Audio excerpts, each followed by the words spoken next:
Muy bien, que el Señor les bendiga a ustedes rica y abundantemente. Le damos la gracia al Señor que permite que en esta noche nosotros podamos compartir un tiempo ya en el inicio de las festividades del mes de la Biblia. En este mes se celebran charlas, conferencias, talleres, hay marchas, trabajos grupales, debate bíblico. Hay una serie de actividades que se realizan en diferentes partes del mundo, celebrando, conmemorando el mes de septiembre. Hay países que lo celebran el 26 de septiembre, otros lo celebran el 27, celebrando el libro sagrado que ha cambiado a millones y millones de vidas. Nosotros hoy vamos a iniciar hablando un poco sobre la historia y la influencia de la versión de los 70, y el sábado en la noche voy a estar trabajando el tema ¿por qué los judíos rechazaron la versión de los 70? Hoy lo que va a tocar un poco la historia para que nosotros podamos conocer. Quiero empezar diciendo que en el año 334 a.C., Alejandro el Grande comenzó a conquistar todos los territorios del Medio Oriente y extendiéndose un poco más allá hasta llegar a la zona de Egipto. Ahí en Egipto había varios territorios que él conquistó, y uno de ellos fue un territorio que él le puso el nombre de Alejandría. Donde quiera que él llegaba, conquistaba y le ponía un nombre. La ciudad de Alejandría pertenece a Egipto, y Alejandro el Grande la fundó en el año 331 a.C. Ahí en la ciudad de Alejandría existía en la antigüedad la biblioteca más grande del mundo entonces conocido. Y esa biblioteca no tenía el texto del Antiguo Testamento traducido al griego. Es entonces, en el año 250 a.C., que un personaje llamado Ptolomeo Filadelfo II, de la familia de los Ptolomeos, la dinastía. Acuérdense que los Ptolomeos salen de la división de reinado de Alejandro a raíz de su muerte. Entonces Ptolomeo Filadelfo II ordena a 70 judíos. Otra tradición va a colocar la palabra 72, 70 o 72 judíos, para que en 70 o 72 días hicieran la traducción de la versión de los 70. Hay un testimonio poderoso sobre esto, de una persona muy, muy valiosa que habló hacía la función de bibliotecario, y ese bibliotecario hizo un aporte valiosísimo, y le dijo a Ptolomeo sobre la necesidad de hacer la traducción de la versión de los 70. Recogemos el testimonio ahí de la carta de Aristea, o carta a un personaje llamado Filócrates, que es el testimonio que más se conoce, más poderoso sobre la versión de los 70. ¿Por qué ese testimonio es importante?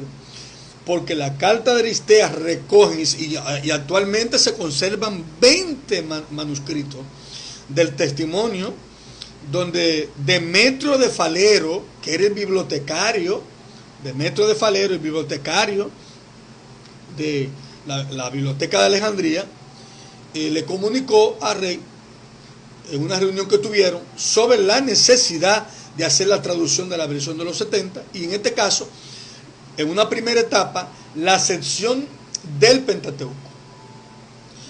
Actualmente se conservan unos 20 manuscritos, saludo para Moisés, que está conectado con nosotros ahí.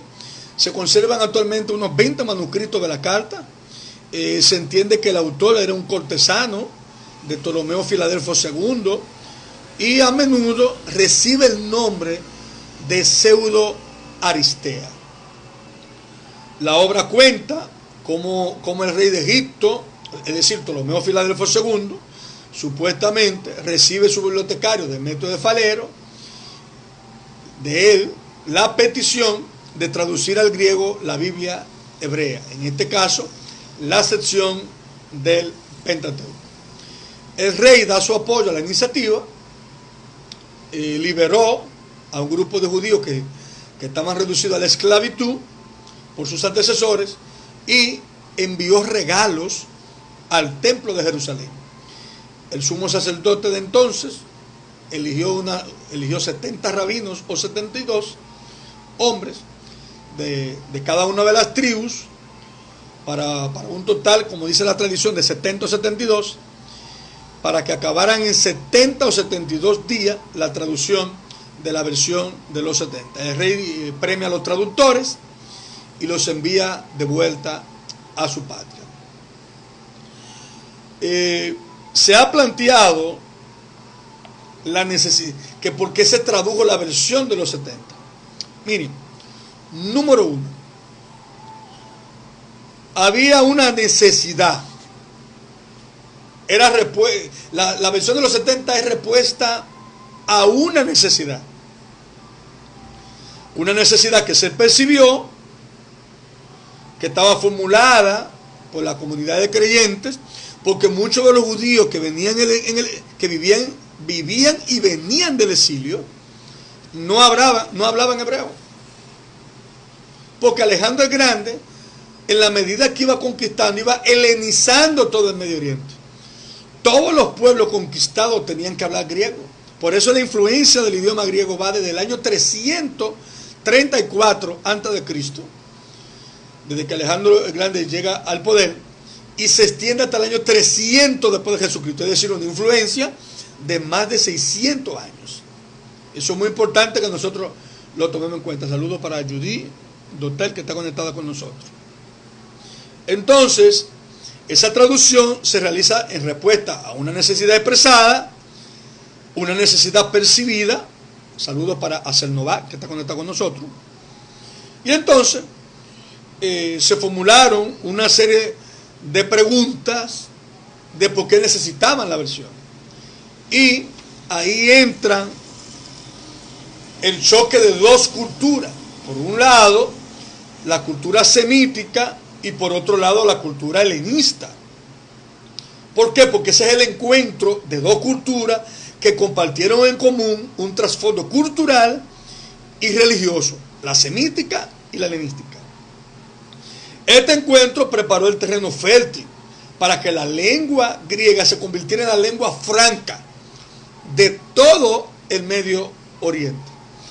Hasta finales del siglo II antes de Cristo, la Septuaginta, la versión de los 70, fue citada por un historiador judío. Tomen nota, mis hijos, de esto. Un historiador judío llamado Eupolemo, que nadie quiere mencionar a Eupolemo. Eupolemo es un historiador judío que cita en el siglo II antes de Cristo la versión de los 70. ¿Por qué? ¿Por qué decimos en el siglo II? Porque la traducción fue en el año 250 a.C. Y ya él en el año 200 y algo menciona el testimonio de la versión de los 70. Y él menciona una versión griega de crónicas. Y se le envía a un emisario llamado Judas a Roma. Los testimonios, señores, de eso son abundantes. La bibliografía es abundante. Las investigaciones de esto es abundante, pero nadie quiere hablar de este autor. También hubo judíos, saludo para Joel de Jesús, hubo judíos residentes en Palestina, los cuales escribieron en griego, tales como Justo de Tiberia y Flavio Josefo también. Flavio Josefo, el historiador judío, que vamos a mencionarlo durante el mes. Otro aspecto importante, desde el comienzo del siglo I antes de Cristo, hacia finales del siglo II después de Cristo, en Palestina y en todo el territorio del Imperio Romano, judíos helenizados usaron la versión de los 70 como su Biblia. Ojo con eso.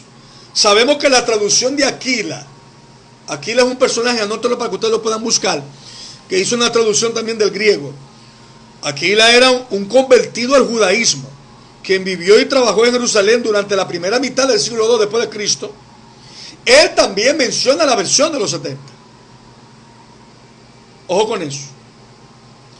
También ciertas ciudades helénicas fundadas en Palestina durante ese periodo, por ejemplo, la Decápolis, que significa 10 ciudades, y dentro de la Decápolis estaba una ciudad llamada Pela, que los cristianos cuando fueron perseguidos huyeron a esa ciudad de Pela en el siglo I.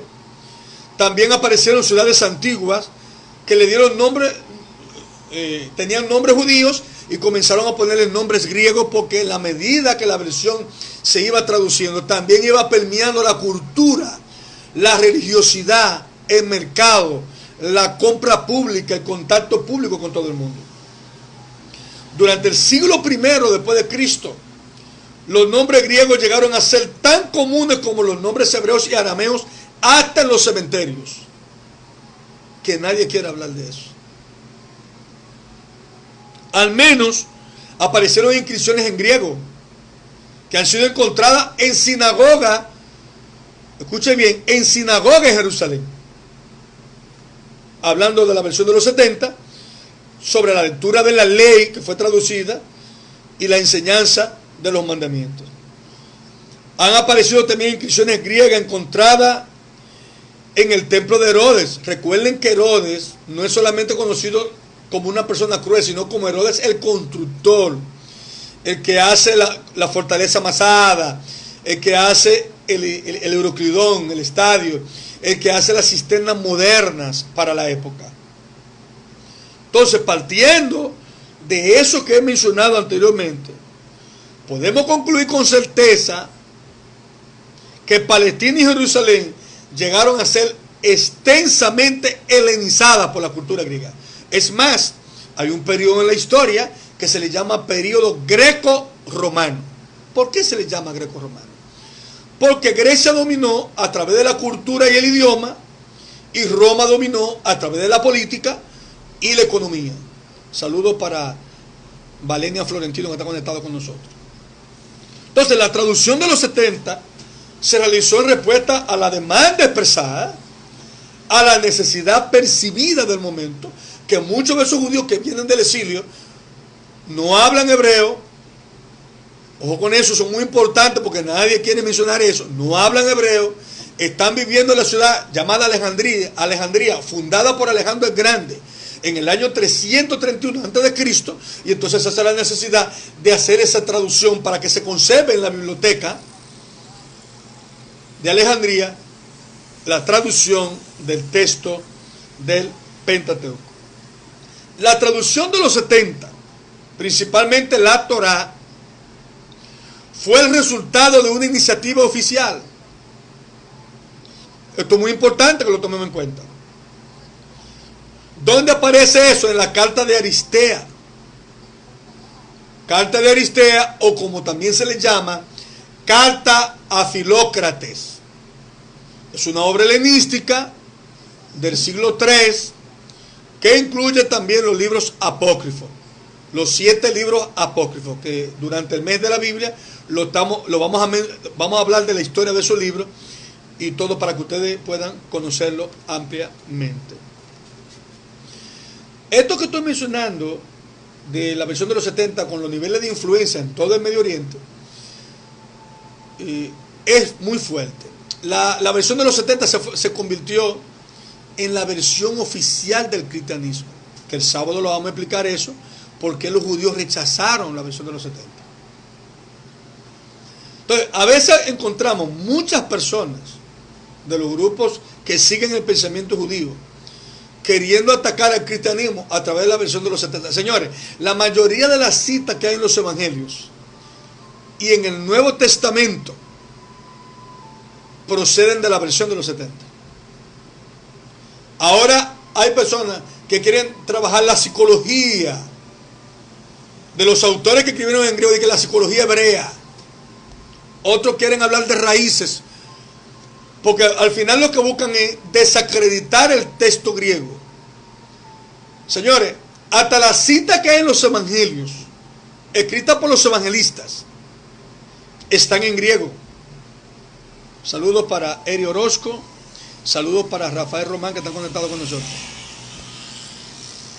La edición 26 del Nuevo Testamento griego, publicado por Sociedad Bíblica Unida, cuando la cita es de la versión de los 70, la colocan en negrita, en el centro del texto, para que la gente sepa que esa cita que se hizo ahí no viene del texto hebreo, sino del texto griego.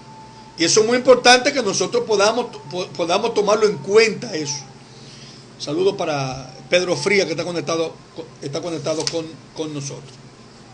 Entonces, el sábado yo voy a hablar por qué los judíos rechazaron la versión de los 70. Voy a hablar también del canon, del orden de los libros, que son muy importantes que nosotros podamos conocerlos, y al mismo tiempo que nosotros podamos leer sobre esto. Yo necesito que ustedes lean un poquito sobre la carta de Aristea, que ustedes puedan leer un poco sobre eso, que ustedes puedan buscar a Ptolomeo Filadelfo II, año 250 a.C., Ptolomeo Filadelfo II, que ustedes puedan leer sobre eso.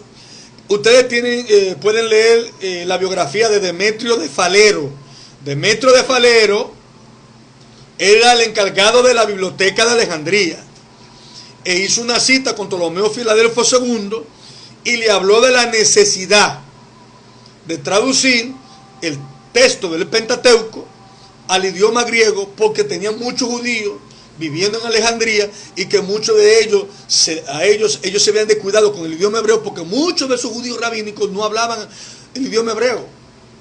Un grupo sí, pero el otro problema es que muchos de ellos reaccionaron, y lo vamos a ver el sábado, muchos de ellos reaccionaron porque la versión de los 70 se fue convirtiendo en la versión oficial del cristianismo.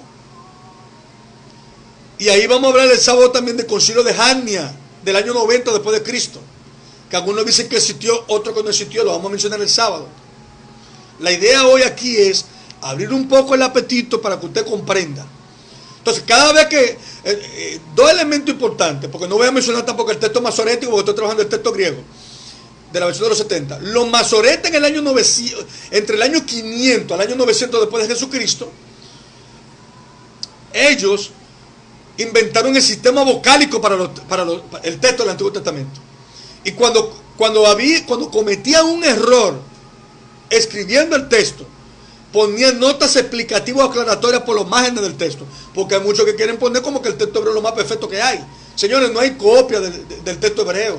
El que le diga a ustedes lo está engañando, le está mintiendo. Los primeros fragmentos, que lo vamos a hablar durante este mes, que se conocen del Antiguo Testamento, son del siglo X, de la época de Ezequías, para que ustedes tengan una idea. Copias que aparecieron en cuevas, señores. La gente está desinformando. Sin embargo, ¿cuántas copias de los textos, de los manuscritos del Nuevo Testamento hay? 5.700 copias de los manuscritos del Nuevo Testamento. Ojo con eso. Eso es muy importante. ¿Por qué? Porque el Espíritu Santo utilizó el idioma hebreo para el Antiguo y el griego. Lo único que el proceso para el Antiguo Testamento fue más largo. Que durante este mes vamos a trabajar varias secciones, porque le queremos dedicar este mes a todas las secciones. Entonces, otro testimonio importante, hay un señor, un humanista llamado Luis Vives, que hizo un análisis filológico de la carta de Aristea, y él hace crítica a la carta de Aristea. Incluso llegó a acusar hasta de falsificación, pero como luego siguió apareciendo en cueva, otros investigadores, como Isaac Bossio, que era bibliotecario de la reina Cristina de Suecia. Oiga eso, Isaac Bossio, bibliotecario de la reina Cristina de Suecia, publicó una refutación en el apéndice a su edición de Pomponio de Mela. Refutó eso. Entonces los estudiosos modernos están unánimes que el testimonio de la carta de Aristea es un testimonio que viene a confirmar la versión de los 70. Pero no solamente eso, el uso también que los apóstoles le dieron, no solamente eso, el uso que le dieron los padres apostólicos. Los padres apostólicos son los sucesores de los apóstoles.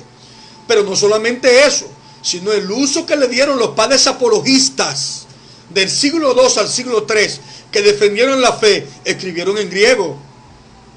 Pero no solamente eso, sino que en el siglo IV en adelante, IV en adelante, hay un periodo en la historia, saludo para Heiri Ovalle que está conectado con nosotros, hay un periodo en la historia que se llama Edad de Oro de los Padres de la Iglesia, que está dividido en dos etapas: padres orientales griegos y padres occidentales latinos. Todo ello tuvieron que hacer cita de la versión de los 70. De manera que la versión de los 70 es la primera traducción del texto del Antiguo Testamento. Y eso hay que reconocerlo, eso hay que respetarlo. Bueno, alguien va a decir, por ejemplo, no, porque tiene influencia helenista.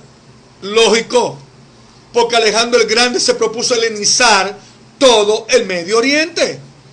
Y la influencia del idioma griego es una influencia más de 300 años antes de Cristo y 300 años después de Cristo. Una influencia de 600 años que tenía el idioma. Que el hebreo ni siquiera tenía esa influencia, porque muchos fueron al exilio, cuando venían de allá para acá tuvieron problemas para leer los textos de las comunidades. Recuerden que la sinagoga, señores, se fundó en el exilio también, en el periodo veterotestamentario, siglo V antes de Cristo. Saludo para el evangelista Eri Vázquez, que está conectado con nosotros. Entonces, esto es muy importante que nosotros lo tomemos en cuenta. Entonces, nosotros el sábado, porque es lo que estamos abriendo el apetito, vamos a hablar de por qué los judíos, saludo para Ginés Santana, rechazaron la versión de los 70. Vamos a hablar del canon de la versión de los 70. Vamos a hablar también de la cantidad de citas y textos que se mencionan en el Nuevo Testamento, que no es tomado del texto hebreo, son tomados de la versión de los 70. Recuerden que le dije a ustedes hace un ratito, la edición 26, el texto griego, publicado por Sociedad Bíblica Unida, viene con la cita en negrita cuando el texto es citado en el Nuevo Testamento de la versión de los 70.